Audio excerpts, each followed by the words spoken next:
This is the Horse Radio Network.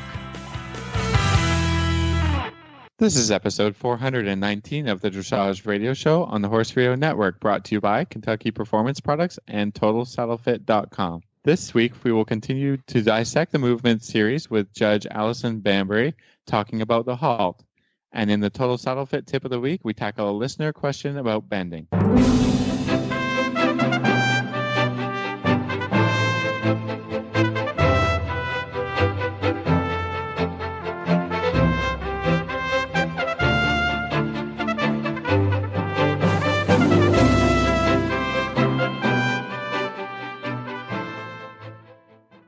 This is Reese Koppler-Stanfield from Georgetown, Kentucky. And this is Philip Parks from Rockwood, Ontario, and you're listening to the Dressage Radio Show.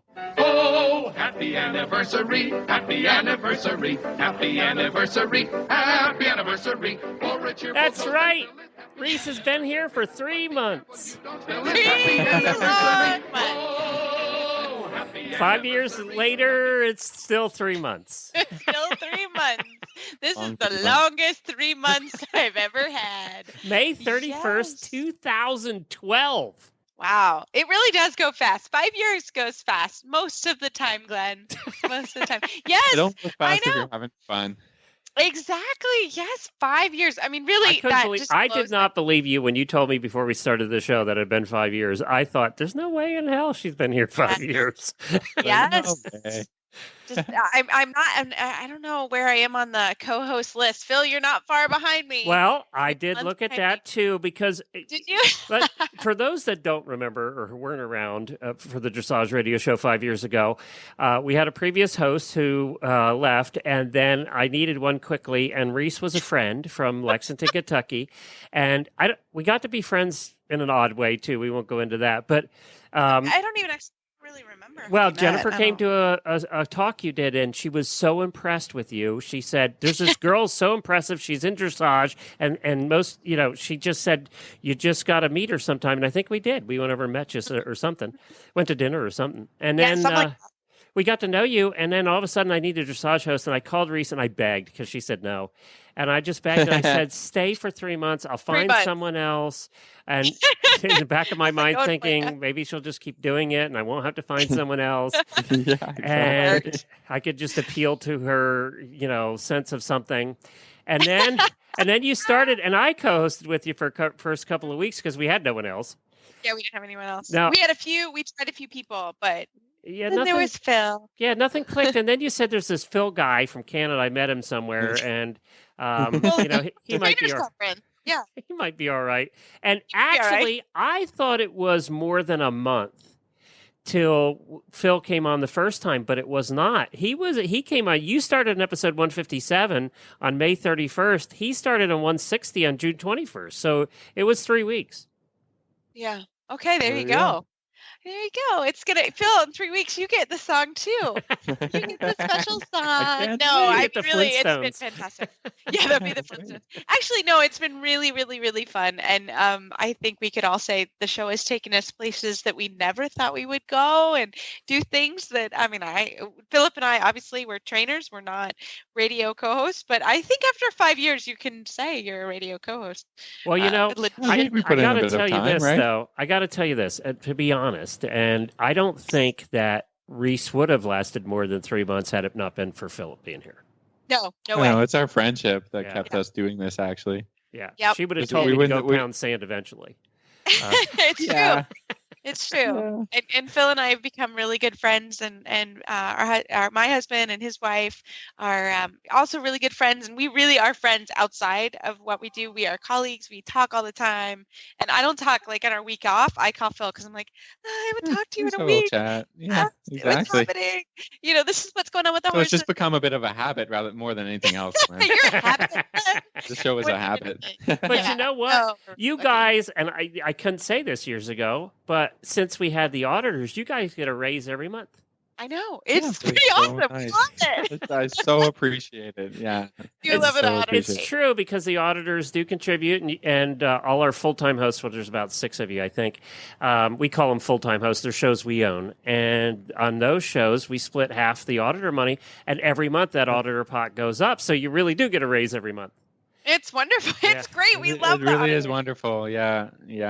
And Plus Outers is cool. It's part of the reason we keep doing it as well. There is a little of that financial incentive, and I love earning the greenbacks nowadays. Yeah, you want our money. Oh yeah, it's working out good for you I get a bit right of a raise, now, right? regardless, because of the exchange rate. So you get a raise anyway of about 30% every month. Yeah, exactly. It's perfect. No, but it really is. It's such a cool family, and we have such great listeners that we see, and we have people visit us. Like Rhonda came to visit me a couple of weeks ago at the farm, and it's just really become such a cool part of our lives. And Glenn, you've done such a great, cool job making the Horse Radio know what it is and where it's going. I'm good at begging, Reese. I'm just good at begging. Whatever it takes. But I would never have said, what I'm saying 5 years ago. I literally thought, oh my God. Well, you started, we probably had 6 or 7 hosts when you started. And now total, if you count all the ones that do monthly shows and all of that, we're up to 32. Jeez. And how many people listen to the Horse Radio Network now, Glenn? We're approaching 150,000 total with all the different crazy. shows. So, that wasn't that way back then either. No, no, it was not. It's we grown. We didn't have very many listeners. And you know what's so exciting is podcasting is just now, all these years later, taking off. So we have nothing but growth ahead of us. That's what's so exciting. And then maybe you will get a raise even from me at some point. We really, it is. And we appreciate all of our sponsors who have sponsored the show, over the years. And I think the first time I was on, it was Kentucky Performance Products, and it's still Kentucky Performance Products. And Total Saddle Fit joined us a couple of years ago, and they've been a great sponsor, really solid every month. It's just a whole great family. Now, I'm looking back at Reese, your first episode. There were no guests. It was just you and I kind of talking about what's going to happen. That was so rough, guys. Thank you for listening. Introducing you. And then your first episode, Philip, do you remember who the guests were? I have no idea. I try not to think about that very often. Yeah, for last week. You have to look it up. I can tell you, Jim Wolf, USEF Executive Director, was on. Missy Ranshausen and Rebecca Hart from the Para side were on. Okay. Great. Yeah. We'll have to get that whole group back on. That's really fun. Yeah, Missy, and of course, Missy and Rebecca have been guests on all of our shows over the years. So, very cool. Very cool. Well, congratulations, Reese. Thank you so much for sticking it out longer than 3 months, because Philip wasn't going to hang out without you either. So, I mean, no, for sure not. And nobody wants to hear me talking about dressage for 5 years. So there we go. Thank you, all our listeners. As always, we love you guys, and keep all the interaction coming. We really, really enjoy it, and it's really become part of why we do this every week. So there's one thing that's changed, though, and I wanted to point this out to you guys, and I don't know, longtime listeners will appreciate this, is the show has changed. You got the content you had back then, and it's become much more of an educational show, and I think in many ways a better show because of that. We don't have a whole lot of shows on the network that are as educational and get in depth on topics as you guys do. So it really makes you unique in the network. And I really think it's found an identity over the years. Well, we love, Philip and I this is what we do all day long. And what's fun about it is we get to step back. Also, we learn things on the show every week and things that will help us in our jobs and bounce ideas. You can hear us as the show goes. Like, you'll hear later in this show, we have a trainer tip about a young horse. And I have a very similar problem with my young horse. And so, it's fun. We really do this. This is our full-time job as trainers. So we made it that way because that's what we're good at. And Philip and I that's all we know. Yeah, that's what we know. And we're teachers. All we know, right? That's all we can bring to the show. Well, and there's something we don't announce in this show very often. If you have complaints about anything that's on the Horse Radio Network, send them to Jennifer at horseradionetwork.com. Put complaint in the subject line, and I guarantee you nobody will ever read it. So you can just send that right over. No, we've got. She does get them occasionally, and it's so funny because longtime listeners will send her complaints about stuff that's not even horse related or the show related, and then we'll read those on the air sometimes. So it's good. We have, as everything, when you start doing this, there's some people that like the old things or don't like what you're doing. Do you know what the first review was we ever got on iTunes for for Stable Scoop, the first show we ever had 9 years ago. The first review we got was the guy sounds like Kermit the Frog. Oh.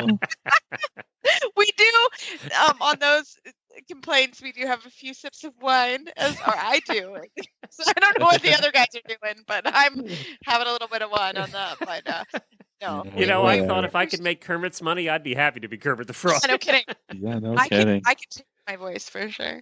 But well, thank you guys again for 5 years. It's fun going down 5-year memory lane. But we have a great show in store for everybody, and we're continuing on our movements. We're about done with our movements. We've really if anybody wants to hear anything else specific, let us know. But it's been great. It's been very enjoyable. I've learned a lot through this series, and just discussing and breaking down all the movements to their minutia. I think and it's great. It's been fun. So we hope you enjoyed. Today we have the Halt, which sounds like it's going to be a short show, but it is not. So we hope you enjoy. Super complicated. Yeah. We have Canadian judge and trainer Alison Banbury on, and I hope you enjoy her first segment. Well, tonight we are super excited to have Alison Banbury. She is the owner of Hill Haven Stable. She rode on the Canadian 3-day eventing team and is now focused on dressage, and she is a basic level judge in Canada, which is similar to Mall R in the United States. Alison, welcome to the show. Thank you for having me. Well, I didn't get what years you rode on the Canadian team. Will you tell us? Oh, that was so long ago. Your listeners are probably, weren't born then. Back in the 70s and 80s. That's super cool. I was born. Philip was born. So we were here. That's awesome. I love it. Hey, riding on an Olympic team, we all dream of it. So honestly, I was on I was shortlisted, not the Olympics. So I almost made it, but fantastic. I love it. Well, we're so happy to have you on the show. And we gave you the tough assignment tonight for our trainer and judges tip of the week. We've been going through, our listeners know we've been going through movements, and we gave you the tricky one of halt. And we may also talk about a rainback. I know we're getting crazy tonight, but well, Alison, tonight we gave you the tricky movement, as we've been going through the movements of talking about the halt, and not just halt like you have to stop because you have to talk to your friend or hopefully not answer your cell phone, but you need to halt. So talk to us a little bit about, as you're sort of training a young horse or even an older horse, what are some things you are looking for as you are training the movement of a halt, an actual halt for the test? Well, I actually prepare the horse even in the ground in learning how to halt square, because obviously that's our objective, that the horse is always going to stand square.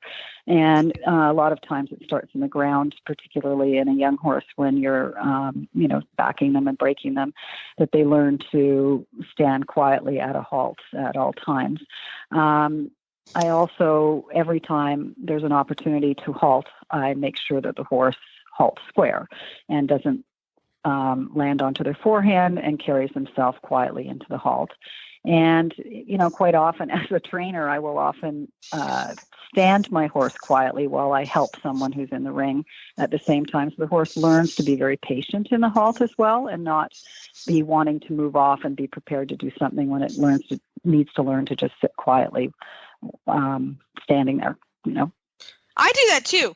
I don't know about you, Phil, but there's some times where, I'll have one that just does not want to stand still, and I'll just happen to stay on him for the next lesson. It's just a bummer, and I just make him stand there until it's just a bummer. I'm asking him to do is stand, and ideally square, which I thought was, Alison, a super great point, is as you are training halts from the very beginning, halts are at least 20 points per test, at least.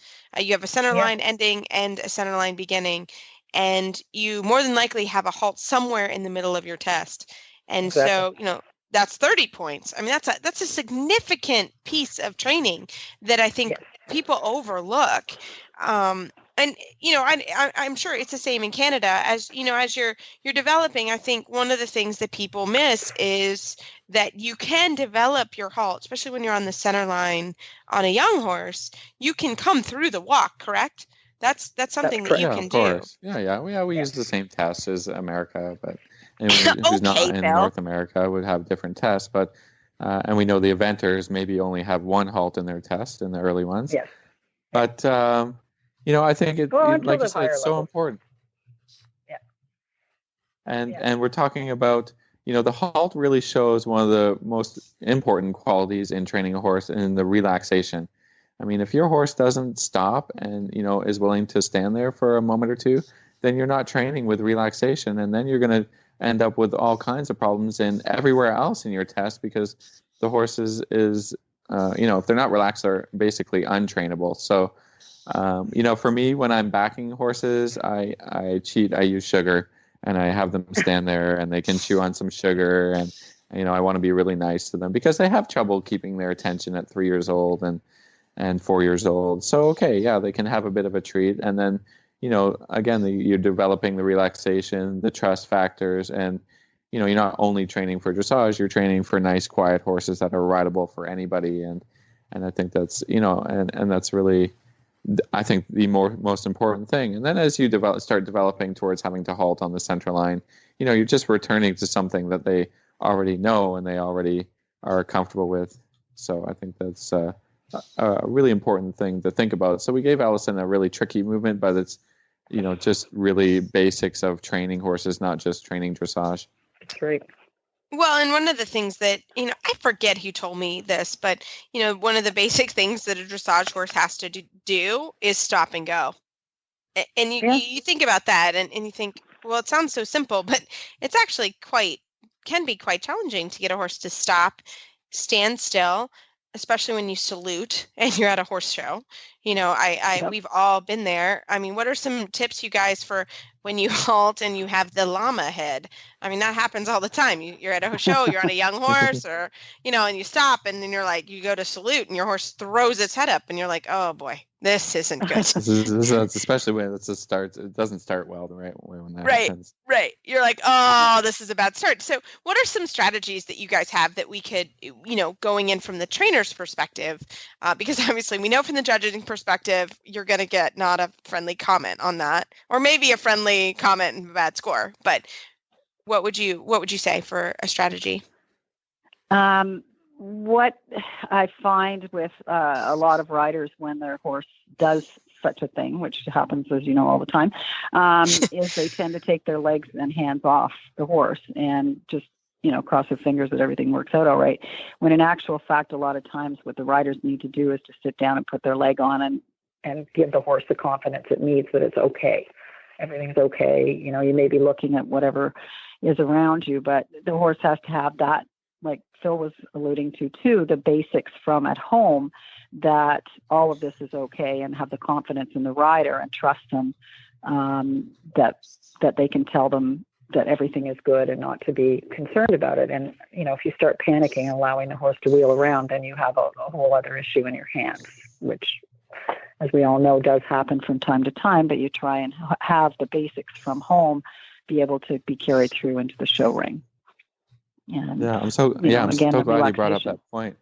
Yeah, because what people forget, I mean, we talk here about 3-year-olds and, relaxation and all these things, but I think as you move up towards first level, training level, first level, the halt becomes an active movement.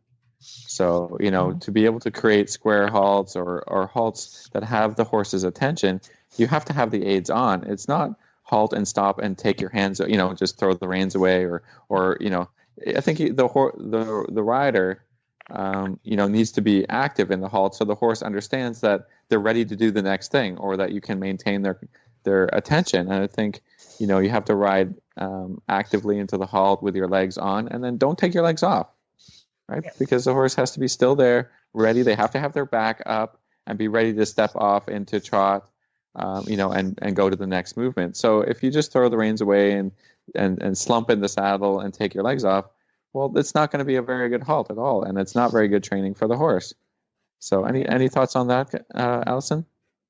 Oh, I agree wholeheartedly with you. And I think that people have a tendency to think of a halt as a downward movement and forget to ride forward to that movement as well. So obviously, in order to get the horse to be square and ride forward into the halt, you have to have your legs on. And that I truly believe that your leg is also confidence for the horse. To know that everything is okay in a tricky situation like a green horse in a first horse show, or even a nervous rider in their first horse show, that, don't take your legs off just because you're in the show ring and you want to look pretty. You have to actually be effective when you ride, and ride the same as you do at home. So all of the things you do at home are so important to be carried through into the show ring as well. Yeah, no, and I love that. And talk to me a little bit about, I kind of use the halt or view the halt as sort of my mirror to actually what's happening in a half halt. If I can't get someone to stop, you know what I mean? So can you talk a little bit about that statement? I mean, I think it's really important to think about that. Well, I think the half halt is the preparation for any movement upward or downward. So we're within a gate. And so it's very important for that half halt to be part and parcel of the actual halt. And, the misnomer would be a half halt means taking with your reins, because a halt might mean pulling on the reins to ask the horse to stop, when in fact you should be doing the opposite and riding from the back to the front, pushing the horse forward to your hand into the halt. Slightly different than a half halt, but the same mechanics. So the horse rides uphill into the halt, and not downhill into the halt, same as a half halt. Does that make sense? Absolutely. Yeah, no, absolutely. And I completely agree with you. And I think it's something that you need to, you're going to be tested on this forever. And so I think it's a perfect thing. So as you go through, I mean, what are some other things that you do for halts? I mean, in first three, you do it on the center line. It's all over. So where do you train your halts? I tend to train it on the center line with the younger horses and the, younger riders, more novice riders. First of all, people have a tendency to override their center lines. And then they get, a little bit serpentine thing happening as they go up center line, because they think they have to overcorrect. Oh, he's drifting left, I got to push him that way. He's drifting right, I got to push him that way. And then they end up with a serpentine, and then their halts don't end up very square either, because they've got one leg, then the other, sort of asking the horse to go all over the place. So the horse is a little bit confused as well as to what is expected of them to go up center line, because another time you might be going up center line and asking for that leg yield. So you have to be very clear, and I find the center line the easiest way to train a horse and a rider to get that halt and the feeling of going forward and straight into the halt. You use a wall, you have a tendency to have the horse leaning onto the wall, and it's a false sense of security for horse and rider to come into the halt on a wall. I mean, yes, you have to practice that, but, sometimes it's at A, but obviously at A, it's very clear to the judge how square you are too. So you have to learn that as well. But my big thing is very much that they ride the center lines very straight, and very straight will bring you into a nice straight halt. It may not, always first go kick at the can, will be, square, but you're at least riding them straight and forward into that halt, so they don't end up, all messed up on center line. And teaching the horse the balance as well, because balance is 90% of it, and the balance has to be on the hind end. So that's where I approach it from. And riders are surprisingly, if you have mirrors in your arena, it's very helpful as well, because you can watch yourself coming straight up a center line and how straight you are or not as you do. Yes. So I find that's a very useful tool for people to understand what it looks like, as well as performing it, and they start to feel what they see and understand, because it's very difficult for a rider to really understand what it is a judge sees unless they take the opportunity to scribe or take up a judging course and see what it's like from the other side of the little white fence. So it's very apparent if you're not straight coming up that center line into your halt, and people don't realize how important that is. And that's just basic training at home, I find. So let's talk a little bit about this is one of the biggest questions we get on for our show on the Horse Radio Network. how do I make my horse halt straight? So maybe we can talk first about what do we not do? What could be causing a crooked halt or a halt with one hind leg back or a front leg forward, or all these problems. What do we not want to be doing, and then what do we want to be doing to help generate? I think it was a good tip to have mirrors or have some way to get some feedback on each halt that you do, so you can feel like what it's like to be straight. But what else should we be talking about? I think that the big important factor in my mind in preparing for the halt is riding forward into it. People have a tendency to think of stopping the horse's front end to get their halt. That, in a lot of cases, means that they're falling onto their forehand and will not be square. Won't necessarily affect straightness, depending on how it's ridden into. But the big thing is as you guys alluded to earlier, is the half halt, and the importance of the half halt in preparing for that halt. And even at times, you can ask a rider, as a trainer, I will ask a rider to, let's say, using the center line as an example, be trotting along, do a half halt, almost walk, and then send the horse forward again on the trot. So they learn how to use their seat and their leg for the transition downward, but thinking more forward, so that the horse can learn to carry itself into that halt transition. So when they come to actually asking for the halt, they've done the preparation of the half halt, leg on, pushing them into the hand, and then just sitting a little bit deeper for the actual halt itself. And what we alluded to earlier as well is keeping the leg on into that halt, because if you take it off, then you're definitely not going to have the horse carrying themselves upwards into the halt. And getting them square is a bit of a different situation, because some horses do have a tendency, as everyone knows, leave a hind leg behind. And again, riding them more forward into that halt, using those half halts, is, to me, the best preparation to get the horse to get as square as you possibly can. And obviously it gets easier with their level of training and the strength that they develop to carry themselves into that square halt. Again, I do a lot of that work in hand. Yeah, that's a good tip.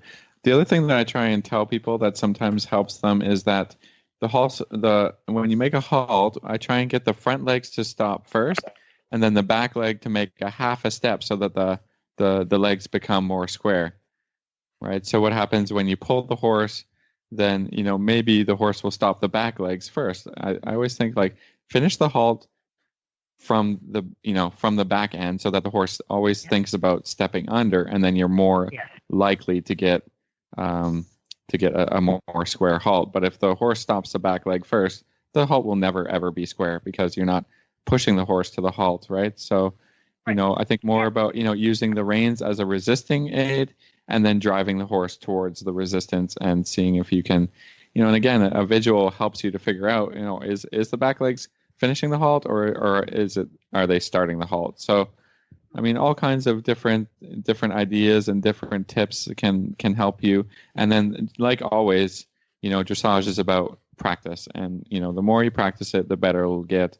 Some horses can be quite nervous, and you don't want to be doing a half an hour of halt go. Mm-hmm. But you can certainly break it up into 5-minute, segments of, do some halts. Okay, do something else, leg yield, whatever you're working on, circles, bending, all these other things. Come back to the halt. Okay, see if you've improved it. Do something else again, and then finish the ride with some halting work. Or like you said, get off. You can do some halting work on the ground.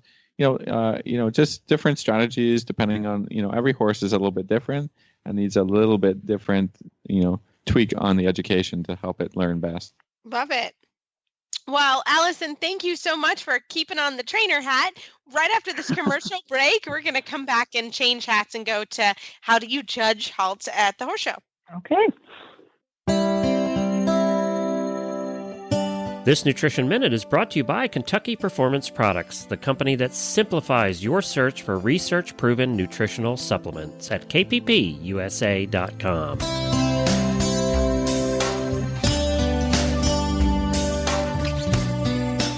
The horse that matters to you matters to Kentucky Performance Products.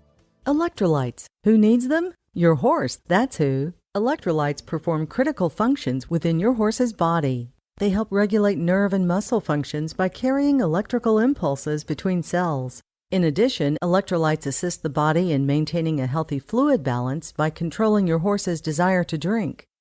When your horse loses significant amounts of electrolytes and fluids, problems such as dehydration, muscle cramping, fatigue, tying up, and colic may occur. Even in mild forms, these conditions can have a negative impact on your horse's ability to perform and recover after exercise.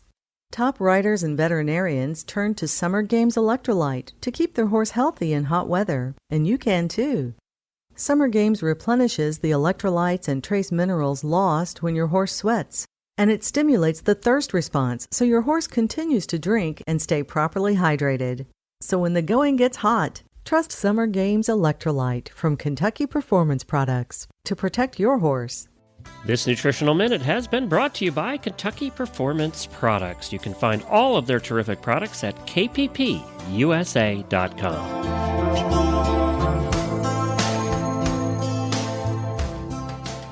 Well, we're back with Allison Banbury, and we're ready to talk about judging the halt. And this is I'm not so good with this judging, Cap, Allison, so I'm ready to hear when you start thinking about judging halts, what are some things, starting, let's say at training level or introductory level, what are some things you're looking for as we're going to the halt? Well, the riders have to remember that that's the first impression that the judge gets of them as they come into the ring. Granted, we do see them trot around the outside of the ring, but we're not judging them at that point. So to me, it's very important that the rider comes in very confidently, forward, straight, on the center line, not 5 meters either side of center line, and they prepare for the halt, and it's clear halt. At the lower levels, obviously, you're allowed 2 to 4 walk steps, which I have absolutely no problem with, and I encourage people, in my instructor hat on, to do so if their horse isn't able to halt, correctly from the trot. And at C, when you're sitting at C as a judge, it's pretty easy to see the front legs being square. Sometimes you can be a little bit deceived by what the hind legs are doing, but when there's a judge at E or B, then they can cover off on that area, which is why as a rider you will see differences in scores for the same movement, because it does look different from a different perspective. And that the horse is immobile for the time that the rider is saluting, and that the rider is patient in the preparation of their transition away from the halt as well. So coming into the halt and coming away from the halt are also an integral part of the movement. And in most tests, they're part of the score as well. So what are some mistakes we see in these early on tests that people do, that you see kind of commonly, and that, are not really necessary, The most common is not to be accurate on center line. That's probably the big thing that I see. The drifting from one side to the other of center line as well. Again, going back to my trainer hat, where I make sure that people ride straight up the center line. It's very, very obvious from sitting in the judge's booth when you're at C that the rider is not straight. So that is probably the biggest thing I see. The transition away from the halt is often, they'll drift left to turn right, they'll drift right to turn left, and you have to be very accurate on all of that. Whole line is, as I say, generally I'd have to look at some of the tests, but most of them, that's an entire mark. So the halt is an integral part of that, but the preparation to the halt and the transition away from the halt are also an integral part of the entire movement. The horse being square is very important as well, but as I say, from the judge's perspective, if you've ridden forward into the halt, they generally be square, at least in front. I'm not a judge, but I see one of my most common peeves about watching riders ride into that arena and do their first center line, and I probably also did it, and you see a lot of hand fussing to try and make the horse straight.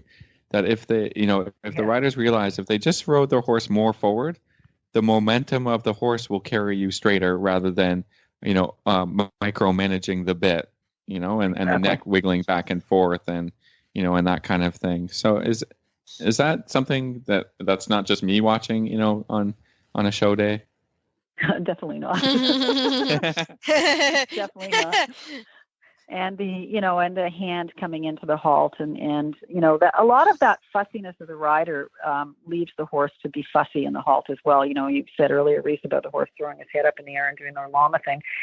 And that can come, too, from the lack of relaxation on the part of the rider. And I understand that, because you're coming into a show situation and you're a little bit nervous and you're maybe not, as relaxed as you would normally be at home. But you have to take what you've learned at home and put it into the ring and try and encourage the horse to stay really calm as well. Otherwise, your halt won't be immobile. And I see that quite often, too, where people are not able to keep their horse quiet and then just shoot off because they got to get out of there. But which I understand too. But obviously, you're throwing away good. We've done that. Yeah. We've all done it. You're like, oh, well, I kind of halted. Yeah, for sure. So as we go kind of past the introductory levels and we go sort of into first level and second level, where the halts actually become part of the test along with the entry and exit halts, what are some things that you look for as a judge in those movements? So, for example, where you have a halt at A and proceed at working trot or a walk or something. Again, a lot of those are at A, where, a judge sitting at C, it's very easy for them to see if the horse is square. You want to look for the accuracy of where they've halted so that the horse's shoulder is at A, not the horse's nose and not the horse's tail, and that they are centered, that way at A. The horse is not, for lack of a better word, gronking into the halt where they fall forward into the front end, and that they ride, a nice balanced transition into the halt. And generally, there'll be immobility there, and sometimes they will be asked from that halt to do a rein back. But the biggest thing is to try and be patient as a rider to, adhere to that immobility aspect as well, as keeping them nice and square. And that immobility and the balance uphill, if you have a rein back afterwards, is very important to be successful as well in your rein back. So a little bit score-wise, if you see a nice halt that doesn't have, the 3 seconds of immobility, how much does that affect the score? It would entirely depend on if it's a nice halt and the horse looks relaxed, but I think the rider forgot to count to, I always say count 1,000, 2,000, 3,000. If they forgot, after 2,000 and moved off, I probably wouldn't drastically penalize them for that. Because it's the quality of the halt that's important more than anything else, and the horse standing square and relaxed. And if it just looks like a rider error, then it's just, I would just probably comment to that effect as opposed to really drastically affecting the marks. And what about a halt that sort of shuffles and rehalts? Yeah, those halts would be more affected by marks, because what it shows is oftentimes that's the horse, the rider gives too big an aid and the horse halts too soon, and then they send them forward again because they realize they're too far away from their, destination. So they fuss around a little bit. So that's the micromanaging aspect again of the rider. So I'd probably be more likely to ding them on that and make a comment to that effect as well. and it's probably more of an accuracy issue than anything else. When I've seen those, I could be wrong, but if I'm understanding what you're talking about, Phil, I would consider that more of an accuracy issue than again, it could be a horse is shuffling into the halt because it isn't balanced enough, and then I would deduct marks for lack of balance if it's sort of wandering into. I've used that term before too, wandered into halt, when they've just kind of shuffled into it, and then I don't usually give them a great mark for that. No. Man, you judges are tough. I know you guys are hard. No, you're keeping a standard, and that's really important. So that's a good thing. Stick to this. Yeah, absolutely. Well, Allison, thank you so much for coming on the show. Who knew we could get a whole show on halts, but we did. I know, it's amazing. So if our listeners were looking forward to finding you online, how would they do that? We have a Facebook page, which is Hillhaven Stable, And we also have a website. It's not as current as it should be, unfortunately, but all under the Hill pretty Hickson common. Stable name. That's pretty common for us horse people. I'm not judging. Yeah, it's just you tend to, I quite honestly have been updating my Facebook page probably more than the website. Absolutely. Yeah. Well, Allison, thank you so much for your time tonight, and I hope to see you in Canada. I hope so too. You'll have to come visit us, Reese. Love it.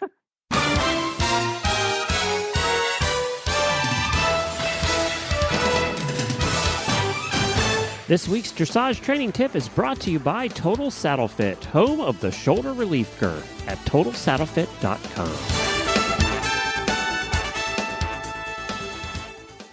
Well, for this week's Total Saddle Fit tip of the week, we have a great question from a Horse Radio Network auditor. And the auditor program is a lot of fun. They have a very, very active Facebook page. And the auditor page helps keep the Horse Radio Network up and running and keep everybody active and involved. If you have any questions about the auditor page, you can go to dressageradio.com and you can see what's on the auditor page. So, Phil, what did we get for this week? All right. Well, we got a good tip. It's a bit of a tricky one. I have to warn you before we get started. I haven't heard this. Oh. Well, let's see. This is a question from an auditor. Like you said, I have a coming 5-year-old horse who likes to fake his right bend. When he's on the right rein, he will bend nicely through the neck and body, but continues to look either straight ahead or to the outside. I can test this by asking him to turn partway down the long side, either tracking straight or shoulder in, and he's not being very responsive to the aids. How can I encourage him to look in the direction of bend? Thanks. And then this is good because this is our auditor and also was one of my students a few years ago through the University of Guelph program when I was doing my coaching on the IDA circuit, the Intercollegiate Dressage Association. So that's kind of cool. It's a bit of a throwback. Yay! That's awesome. Perfect. Well, Phil, do you want to go first? Or you want me to tackle this? I asked the question and you answered the question. Okay. I go first. So I actually, funny enough, have a very similar issue with my horse, with my 5-year-old. Follow Me. He does exactly the same thing. The right bend is the harder bend to get. And so I think it's a very common problem. This is not earth-shattering because every young horse is going to have one way they're going to bend easier than the other. So I would suggest, which really helped me with my own horses, is the turn on the forehand. I think this is a fantastic exercise for young horses, especially helping them to learn how to use their body. I always think of 5-year-olds is like, okay, you're 5. You need to be a grown-up. That's sort of how I think in my mind. But they're really kind of moving toward middle school. And the questions are starting to get a little bit harder than when they're 4. So for me, this is a normal problem, but something that I like to work with a lot of bending work, turn on the forehand. I also like to introduce leg yielding. Depending on the coordination of your young horse, sometimes there are some young horses that are incredibly coordinated.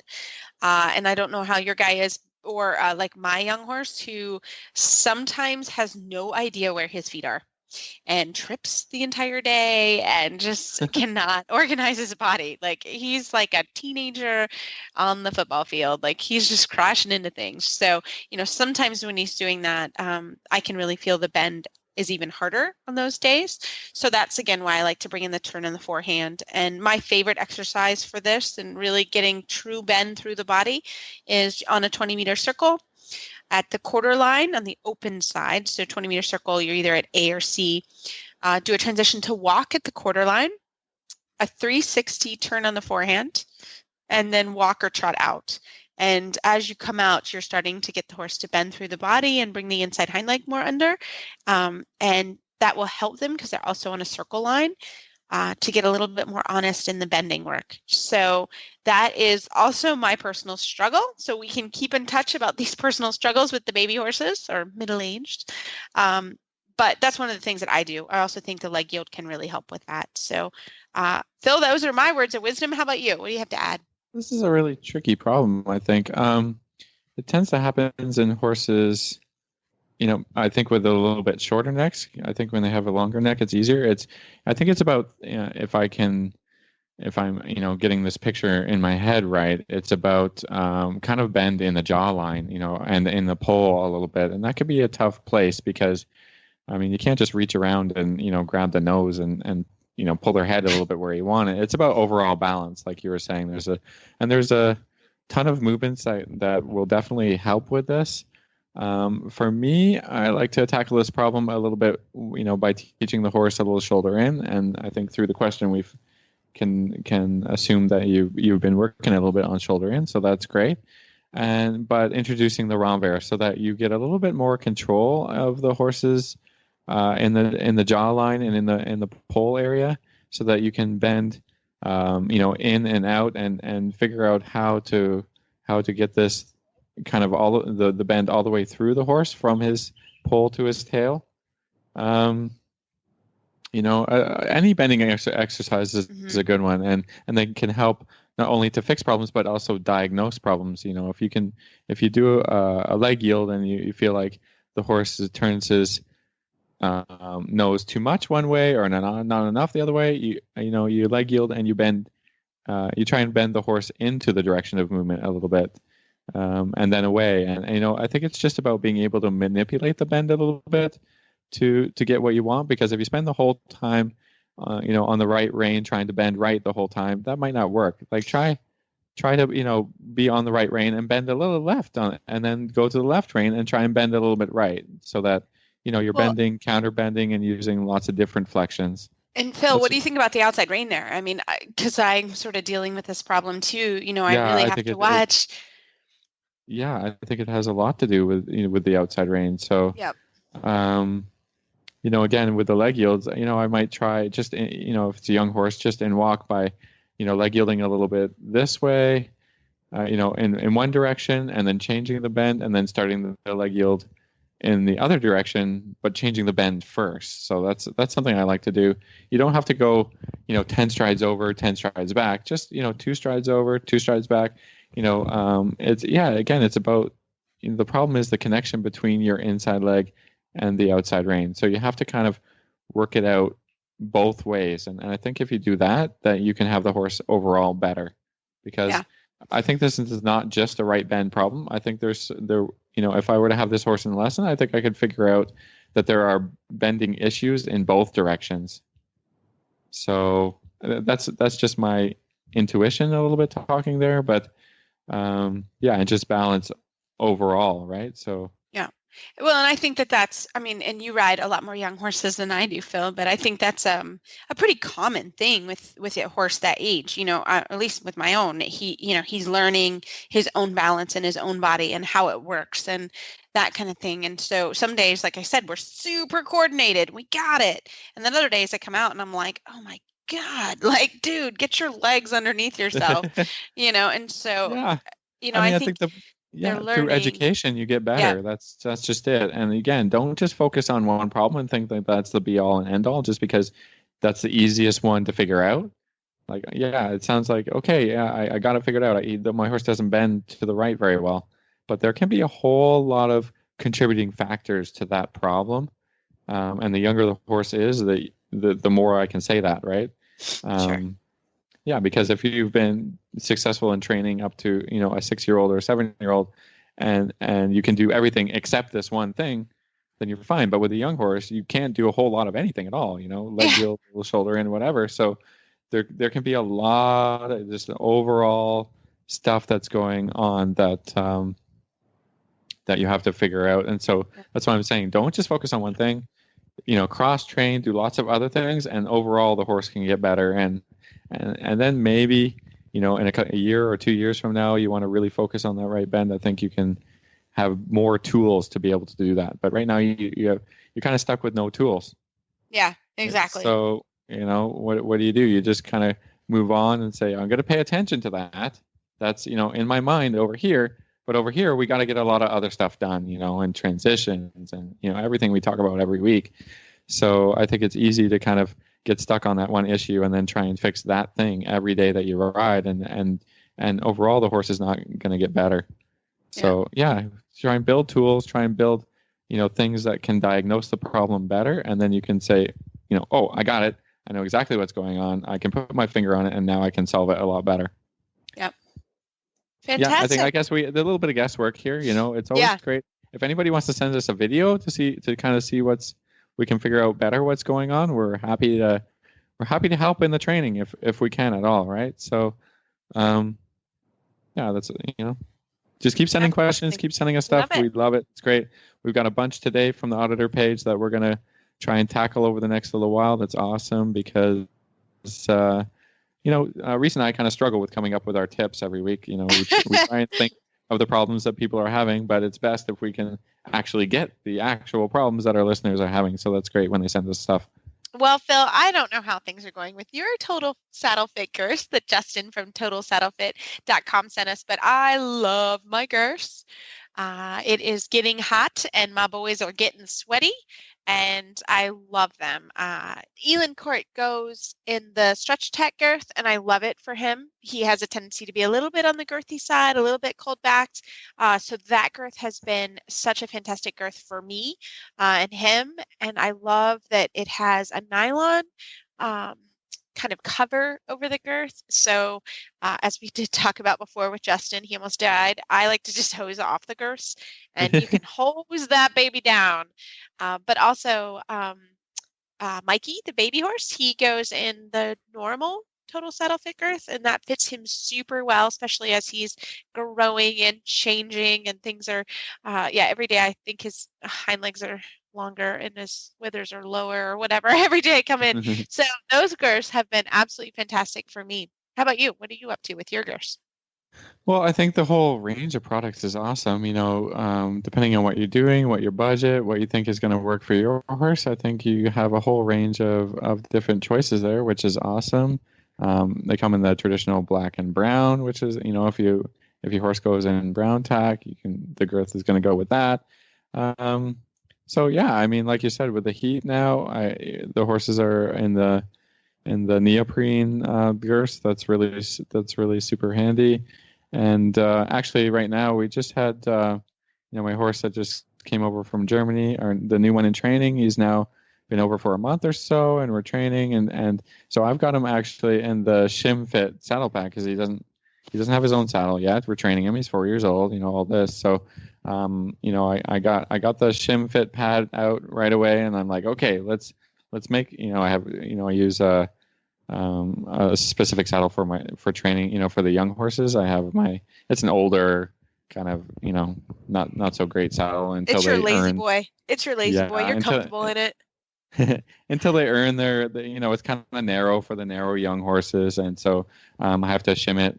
Depending on the horse's shape and a little bit. So I'm really happy about having that product in my barn to be able to go ahead and just do that and just figure out how we're going to make the saddle fit for right now. And in a few months, as he builds muscle and he gets ready, he can transition to having a properly fit saddle that's just for him. So this is a really, really great product for me. I love it. And along with all the other stuff. Yeah, and Justin at Total Saddle Fit is fantastic at answering any questions that you may have. He's really, really good about that. So we love the products, and we hope you guys like him as well. Well, everybody, we love the email and Facebook shout-outs and the auditors. Big shout-out to you guys on your Facebook page. We do read those. We listen to those. We really try to get them on air. So we've got a bunch coming up in the next few weeks that Phil and I are going to go with. And I hope everyone's enjoying the summertime and starting to get ready for your horse shows. And we wish you all the best of luck. And as always, you can find our show notes and links to today's guests on the website, dressageradio.com. Like us on Facebook, just search Dressage Radio Show. Follow us on Twitter at Horse Radio. My website is maplecrestfarmky.com, and my email is reese@horseradionetwork.com. The best way to find me is on Facebook, or my email is philip@horseradionetwork.com. I'd like to thank our sponsors for allowing us to put on a good show. And don't forget to check out all the other shows on the Horse Radio Network at horseradionetwork.com. Everybody, keep your heels down and your shoulders back, and we will talk to you next week.